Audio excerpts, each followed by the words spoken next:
ఇంగ్లాండ్తో మొదలైన మూడో టెస్ట్ కోసం భారత్ తుది జట్టులో ఒకే ఒక మార్పు జరిగింది. ఊహించినట్టుగానే బుమ్రా రీఎంట్రీ ఇచ్చాడు. అయితే రెండు టెస్టుల్లోనూ ఫెయిల్ అయిన కరుణ్ నాయర్కు టీం మేనేజ్మెంట్ మరో అవకాశం ఇచ్చింది. దీంతో సాయి సుదర్శన్ బెంచ్కే పరిమితమయ్యాడు.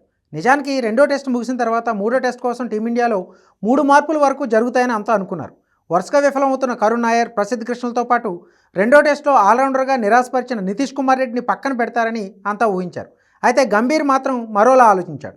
రెండు టెస్టులోనూ విఫలమైన ప్రసిద్ధ కృష్ణ స్థానంలో బుమ్రాను తుది జట్టులోకి తీసుకొచ్చాడు. ఇక 8 ఏళ్ల తర్వాత టీమిండియాలోకి రీఎంట్రీ ఇచ్చిన కరుణ్ నాయర్ తొలి 2 టెస్టులోనూ ఫ్లాప్ అయ్యాడు. అయితే అతడికి మరో ఛాన్స్ ఇచ్చి చూద్దామనుకున్న గంభీర్ ఇక మార్పులు చేయలేదు. దీంతో లార్డ్స్ టెస్ట్ కరుణ్ నాయర్కు ఆఖరి ఛాన్స్గానే చెప్పాలి. ఒకవేళ మూడో టెస్టులోనూ అతడు విఫలమైతే మాత్రం తట్టాబుట్ట సర్దుకోవాల్సిందే.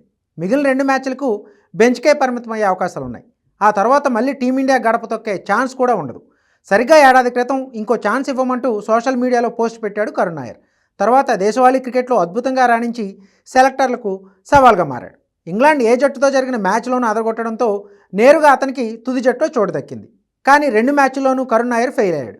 ఇప్పుడు ముచ్చటగా మూడో అవకాశం దక్కించుకున్న ఈ బ్యాటర్ లార్డ్స్లో రాణించుకుంటే మాత్రం తర్వాత మ్యాచ్లకు సాయి సుదర్శన్ జట్టులోకి వచ్చే అవకాశం ఉంది.